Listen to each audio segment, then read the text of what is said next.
Hey guys, Kyle Rogers here with Tickled Dragon Forge. We've got a fabrication project that we're going to work on today with some sheet metal.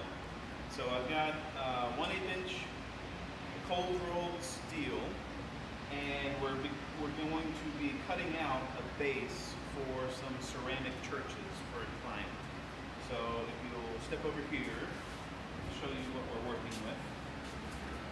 We've already cut out some inserts that are going to go into the middle, and we started with a cutoff wheel for the main cuts, and then we transitioned to a Dremel for the inside to get a little bit tighter into the corners and to clean up the edges so that we don't have sharp points on the surface. Most of the time, when we're making precise cuts like this, we want to avoid run over on the cutoff wheel, but since these are not going to be visible, that was not a concern for us today. So we went a little bit over on the main cuts. We're not too worried about it. What I want to talk with you guys about today and demonstrate a little bit is some of the safety measures that you really need to be taking when using ceramic cutoff wheels. These things do have a tendency to chip and sometimes shatter as you're using the tool if you're not using it properly. So proper safety equipment is really essential. And the main things that we're going to be using to help protect ourselves are safety glasses and a face shield. Both of these are critical, and I highly recommend that you do not remove your safety glasses even when you're using a face shield. You would be surprised at the physics bending feats that some of these particles can undertake, and they'll fly right up into your face even with the shield in place. So keep the glasses on even when you're using a face shield. We're also going to use some hearing protection because cutoff angle grinders do get very loud, so just keep yourselves safe. Okay, so if you come back and look at what the pieces that we're going to be cutting out, you will see that we have several different shapes that we need to make with our cuts. We have some straight lines, which will be very easy, and then we have a curved perimeter around this side and this side. Making curved cuts with a straight wheel is very challenging.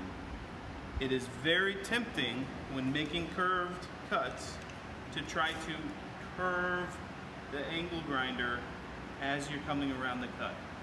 This is the improper way to use this tool. Bending a cutoff wheel, especially the ceramic ones, but also the steel ones, while you are cutting puts too much torque on the wheel. And this is where we run into problems. This is where we cause the wheel to shatter. So we want to avoid that at all costs. So what we're going to do is make some very precise straight cuts, and then we'll go back and clean up our sharp points with the Dremel tool afterwards. So I'll demo that for you now.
So you'll notice that as I'm making my cuts, I'm pausing, lifting the wheel out of the cut, and observing where I've made my cut.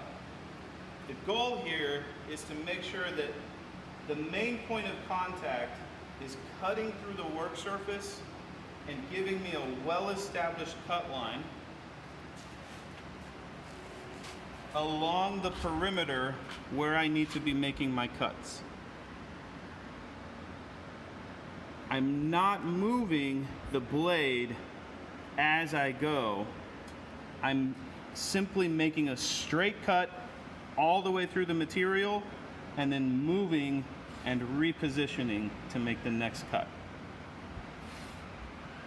As I continue around the circumference, I will create a false curve. It'll be maybe a hexagonal shape or maybe a septagonal, depending on how many cuts I make. I can always go back and grind down those high points to give me a nice smooth curve to that perimeter of the circle. I'm not twisting the blade, I'm making straight up and down cuts.